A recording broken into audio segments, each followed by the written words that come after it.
Hello and welcome to Retrospect. Many people have heard of the company Game Freak, and why shouldn't they?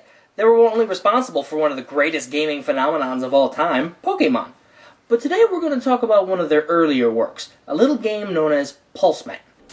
Developed in 1994 for the Sega Genesis, 2 years before the Pokemon games, Pulseman was a small but good offering to the gaming world.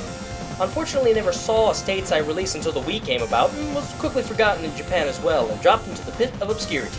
But today, we're going to go into that pit, and I'm going to show you why Pulseman is an underdog classic. The story starts out with a man named Dr. Yoshiyama creating a new thinking and feeling AI, calling it Sea Life. Falling in love with his new creation, he somehow digitized himself and merged his DNA with her core, effectively doing it. When I get that feeling, I want sexual healing, sexual... Sure, why not? By result of them doing the deed, they create a cyborg son named Pulseman. Well, points for originality. Given his mixed DNA, Pulseman is able to go from the computer world and the human world at will, as well as having the power of electricity. He fights for the user. However, the computer world has taken its toll on the good doctor and made him evil, making him into Doc Worryama. It has also made him go to Wolverine's hairstylist. So it's up to Pulseman to save the day, along with his girlfriend Beatrice, that he somehow picked up along the way, and stop his father from doing whatever bad things he's doing at the time. It's never really clearly stated what the Doctor is trying to do, but we'll just go with it. Gameplay is fairly simple. You first start off having to pick which stage you want to do first. You can do it in a 1, 2, 3 order, or you can mix it up a bit. But you'll have to do them all anyway. In most levels, you'll have to go into ports that will transport you into the digital world, which look bizarre as hell. If these are the normal passages, I'd hate to think what the B-boards on 4chan would look like. Probably a mix of Tim Burton, H.R. Geiger, and Lovecraft combined. But anyway, as far as playing Pulseman himself goes, you have a few attacks at your disposal. D-charged, you have an electrical swipe, a lower leg sweep, and a flip kick. However, if you get an electrical charge, your moveset becomes a little more advanced. Getting a charge is as simple as getting enough room to run around a bit, or doing a double tap to the left or right buttons and doing a dash, which also bypasses enemies.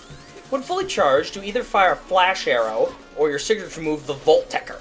Gee, that sounds a bit familiar, doesn't it? Hey, wait a minute! Game Freak turned the Volt-Tecker into the Volt-Tackle!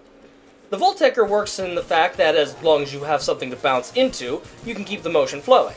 Enemies are a little more than cannon fodder most times. Few of them actually actively try to hunt you down and are easily wiped out as you go along. Too bad I can't get to Mainframe and fight Megabyte. Now that would have been an awesome little crossover. Power-ups are easy enough. Besides your standard 1-ups and healing items, there are these items called Spark Balls, which if you collect 10, you get an extra life. And the Voltec power item. Getting this empowers you with a constant charge, so you never have to do any moves. Graphics are nice and colorful, making full use of the 16-bit threshold they were given, and some visual techniques are pretty cool. Ugh, I think I might get sick if I look at that too long. The sounds are quite fitting, and the music is too. Some stages have an earworm or two. My favorites are Tokyo and the beginning of the India stage. The levels are up to 7 in all. 13 if you count the bonus levels, which is basically a game of Breakout, with you as the ball. Each level is a healthy length, and with no save feature, it can be a bit straining to finish it all in one go.